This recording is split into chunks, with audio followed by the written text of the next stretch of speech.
ओम नमः शिवाय। श्री शिवाय नमस्तुभ्यम। आप सभी का फिर से एक बार स्वागत है शिव शंभू यूट्यूब चैनल पर। हमने अभी 10वां अध्याय देखा था जिसमें पंचाक्षर मंत्र की महत्ता के बारे में बताया गया था। अब शिव महापुराण का विद्येश्वर संहिता का 11वां अध्याय है जिसमें शिवलिंग की स्थापना कैसे करनी चाहिए और उसकी पूजन विधि का वर्णन बताया गया है। तो ऋषियों ने पूछा, सूत जी, शिवलिंग की स्थापना कैसे करनी चाहिए तथा उसकी पूजा कैसे, किस काल में तथा किस द्रव्य द्वारा करनी चाहिए। सूत जी ने कहा, महर्षियों, मैं तुम लोगों के लिए इस विषय का वर्णन करता हूँ। इसे ध्यान से सुनो और समझो। अनुकूल एवं शुभ समय में किसी पवित्र तीर्थ में नदी के तट पर ऐसी जगह पर शिवलिंग की स्थापना करनी चाहिए जहाँ रोज पूजन कर सकें। पार्थिव द्रव्य से, जलमय द्रव्य से तथा तेजस द्रव्य से पूजन करने से उपासक को पूजन का पूरा फल प्राप्त होता है। शुभ लक्षणों में पूजा करने पर यह तुरंत फल देने वाला है। जल प्रतिष्ठा के लिए छोटा शिवलिंग श्रेष्ठ माना जाता है। अचल प्रतिष्ठा हेतु बड़ा शिवलिंग अच्छा रहता है। शिवलिंग की पीठ सहित स्थापना करनी चाहिए। शिवलिंग की पीठ गोल, चौकोर, त्रिकोण अथवा खाट के पाए की भांति ऊपर नीचे मोटा और बीच में पतला होना चाहिए। ऐसा लिंग पीठ महान फल देने वाला होता है। पहले मिट्टी अथवा लोहे से शिवलिंग का निर्माण करना चाहिए। जिस द्रव्य से लिंग का निर्माण हो उसी से उसका पीठ बनाना चाहिए। यही अचल प्रतिष्ठा वाले शिवलिंग की विशेषताएं हैं। चल प्रतिष्ठा वाले शिवलिंग में लिंग व प्रतिष्ठा एक ही तत्व से बननी चाहिए। लिंग की लंबाई स्थापना करने वाले मनुष्य के 12 अंगुल के बराबर होना चाहिए। इससे कम होने पर फल भी कम प्राप्त होता है, परंतु 12 अंगुल से लंबाई अधिक भी हो सकती है। चल लिंग में लंबाई स्थापना करने वाले के 1 अंगुल के बराबर होना चाहिए, उससे कम नहीं। यजमान को चाहिए कि पहले वह शिल्प शास्त्र के अनुसार देवालय बनवाए तथा उसमें सभी देवगणों की मूर्ति स्थापित करे। देवालय का गर्भगृह सुंदर, सुदृढ़ और स्वच्छ होना चाहिए। उसमें पूर्व और पश्चिम में 2 मुख्य द्वार हों।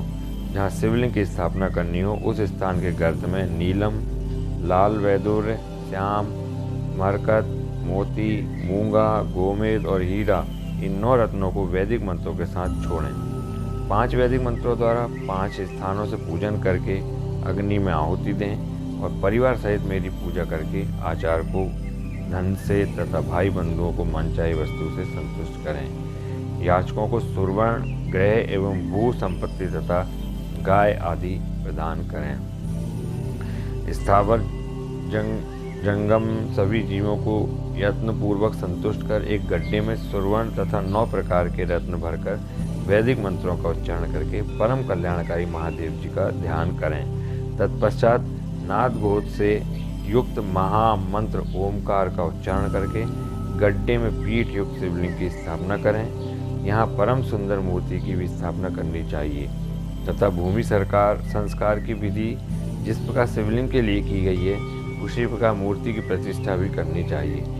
मूर्ति की स्थापना अर्थात प्रतिष्ठा पंचाक्षर मंत्र से करनी चाहिए। मूर्ति को बाहर से भी लिया जा सकता है, परंतु वह साधु पुरुषों द्वारा पूजित हो। इस प्रकार शिवलिंग व मूर्ति द्वारा की गई महादेव जी की पूजा शिव पद प्रदान करने वाली है। स्थावर और जंगम से लिंग भी 2 तरह का हो गया है। वृक्षलता आदि को स्थावर लिंग कहते हैं और कृमि कीट आदि को जंगम लिंग। स्थावर लिंग को सींचना चाहिए तथा जंगम लिंग को आहार एवं जल देकर तृप्त करना चाहिए। यूँ चराचर जीवों को भगवान शंकर का प्रतीक मानकर उनका पूजन करना चाहिए। इस तरह महालिंग की स्थापना करके विविध उपचारों द्वारा उसका रोज पूजन करें तथा देवालय के पास ध्वजारोहण करें। शिवलिंग साक्षात शिव का पद प्रदान करने वाला है।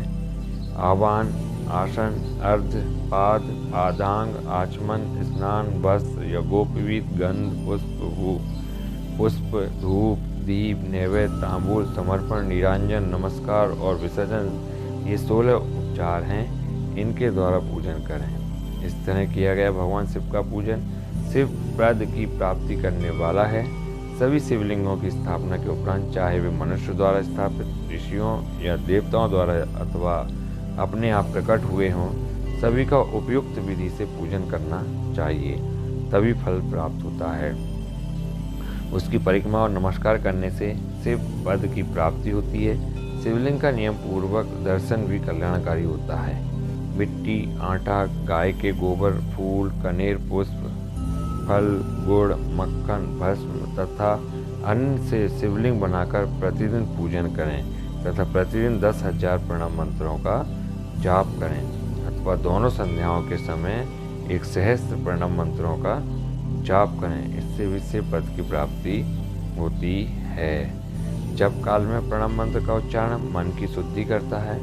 नाद और बिंदु से युक्त ओमकार को कुछ विद्वान समान प्रणव कहते हैं। प्रतिदिन 10,000 पंचाक्षर मंत्र का जाप अथवा दोनों संध्याओं को 1 सहस्त्र मंत्र का जाप शिव पद की प्राप्ति करने वाला है। सभी ब्राह्मणों के लिए प्रणव से युक्त पंचाक्षर मंत्र अति फलदायक है। कलश से किया स्नान, मंत्र की दीक्षा, मातृकाओं का न्यास, सत्य से पवित्र अंतःकरण, ब्राह्मण तथा ज्ञानी गुरु सभी को उत्तम माना गया है। पंचाक्षर मंत्र का 5 करोड़ जाप करने से मनुष्य भगवान शिव के समान हो जाता है। 1, 2, 3 अथवा 4 करोड़ जाप करके मनुष्य क्रम से ब्रह्मा, विष्णु, रुद्र तथा महेश्वर का पद प्राप्त कर लेता है। यदि 1000 दिनों तक प्रतिदिन एक साथ जाप पंचाक्षर मंत्रों का किया जाए और प्रतिदिन ब्राह्मण को भोजन कराया जाए तो इससे अभीष्ट कार्य की सिद्धि होती है।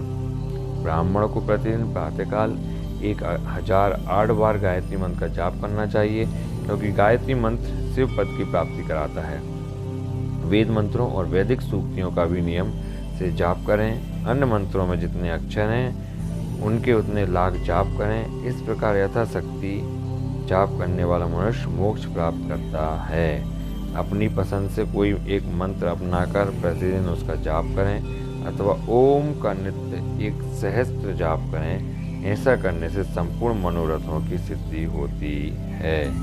जो मनुष्य भगवान शिव के लिए फुलवाड़ी या बगीचे लगाता है तथा शिव मंदिर में झाड़ने बुहारने का सेवा कार्य करता है, ऐसे से भक्त को पुण्य कर्म की प्राप्ति होती है। अंत समय में भगवान शिव उसे मोक्ष प्रदान करते हैं। काशी में निवास करने से भी योग और मोक्ष की प्राप्ति होती है। इसलिए आमरण भगवान शिव के क्षेत्र में निवास करना चाहिए।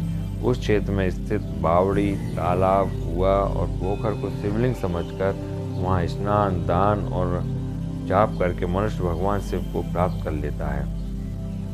जो मनुष्य शिव के क्षेत्र में अपने किसी मृत संबंधी का दाह, दशा, मासिक श्राद्ध अथवा वार्षिक श्राद्ध करता है अथवा अपने पितरों को पिंड देता है, वह तत्काल सभी पापों से मुक्त हो जाता है और अंत में शिव पद प्राप्त करता है। लोक में अपने वर्ण के अनुसार आचरण करने व सदाचार का पालन करने से शिव पद की प्राप्ति होती है।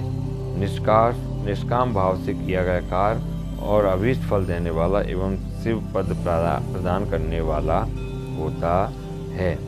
दिन के प्रातः, मध्याह्न और सायं 3 विभाग होते हैं। इनमें सभी को एक एक प्रकार के कर्म का प्रतिपादन करना चाहिए। प्रातःकाल रोजाना दैनिक शास्त्र कर्म, मध्याह्न सत्कर्म तथा सायंकाल शांति कर्म के लिए पूजन करना चाहिए। इसी प्रकार रात्रि में 4 पहर होते हैं। उनमें से बीच के 2 पहर निशीत काल कहलाते हैं। इसी काल में पूजा करनी चाहिए, क्योंकि यह पूजा अभीष्ट फल देने वाली है। कलयुग में कर्म द्वारा ही फल की सिद्धि होती है। इस प्रकार विधि पूर्वक और समयानुसार भगवान शिव का पूजन करने वाले मनुष्य को अपने कर्मों का पूरा फल मिलता है। ऋषियों ने कहा है, सूत जी, ऐसे पुण्य क्षेत्र कौन कौन से हैं जिनका आश्रय लेकर सभी स्त्री पुरुष शिव पद को प्राप्त कर लें? कृपया कर हमें बताइए। तो ये ऋषियों ने सूत जी से इसको प्रश्न पूछा है, तो इसको हम 12वें अध्याय में पढ़ेंगे, मोक्षदायक पुण्य क्षेत्रों का वर्णन। तो ये 11वां अध्याय था, जिसमें हमने आपको शिवलिंग की स्थापना और पूजन विधि का वर्णन बताया है। तो ये 11वां अध्याय था। ऐसे ही आप देखते रहिए, हम एक के बाद एक सभी अध्याय के बारे में वर्णन कराएंगे और आपको श्रवण कराएंगे, और इससे आप हमेशा अच्छा चमत्कारिक फल देखेंगे। घर में भगवान शिव का वास होगा ओम नमः शिवाय, श्री शिवाय नमस्तुभ्यम।